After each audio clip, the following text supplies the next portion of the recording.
not implausibly in my view, that the human ability to learn is determined by appetites, desires, drives, instincts, and that a learning machine would require something corresponding to a set of appetites. And I said something like, "You see, what I find interesting about that is Julius's suggestion that all these feelings and appetites, as he calls them, are causal and programmable. Even these things which we're so sure, so instinctively certain, must be the preserve of freely choosing and desiring humans, may be isolated. They can be caused, and they have a cause." And Cyril was fascinated. He was listening and nodding. I felt so happy and so peculiarly awful. We went to bed, and in the morning I unthinkingly offered him some money. He was offended and left in a mood. I then discovered £3 missing from my wallet. He could have taken it at any time. I put nothing away. And I wrote to him at the hostel, calling things off. He turned up on the doorstep the next day, very indignant, making obscure threats which I did not take seriously.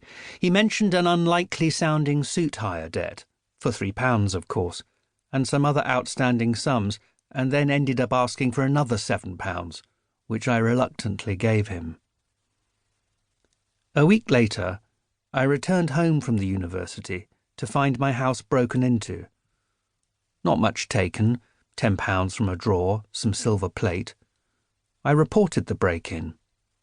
The police came to the house and fingerprinted it.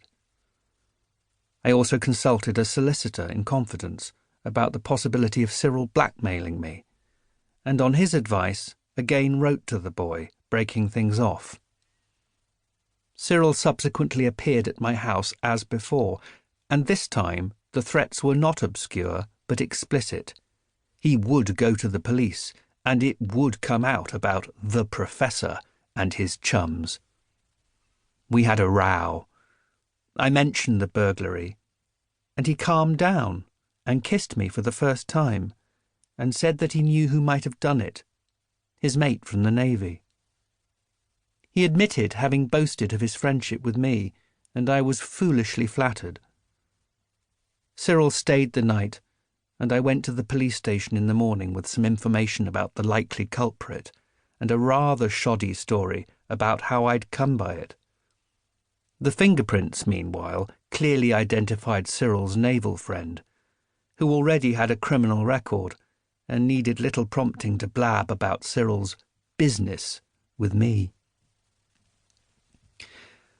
The king died in the early hours of the day on which 2 very kind police officers paid me a visit. 7 weeks after my arrest, I was found guilty of gross indecency with a male person and sentenced to receive a course of organotherapy, hormone injections, to be delivered at the Royal Infirmary. The physical effects of those injections have been marked. Almost at once I began dreaming. I do not think deeply about Cyril, it turns out, but about others I think as deeply as anyone can.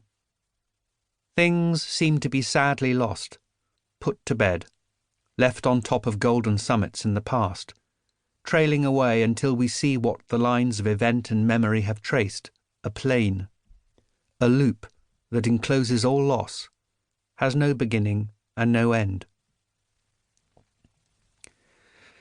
I wonder about the coming together of events and people that have produced my crisis. If I were to find a mathematical or topological analogy, I suppose that it would be tessellation, where the contours of one form fit perfectly the contours of another. If I had not finished the paper on morphogenesis when I did, I should not have ventured out in search of a reward.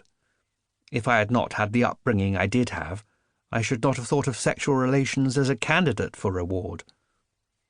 The very interesting Mr. Escher, whose prints have finally awoken my fellow mathematicians to the possibility of an aesthetics of undecidability, has called this coming together the regular division of the plane. But it is a little more than that, because it is a division that entails change. The world is not atomistic or random.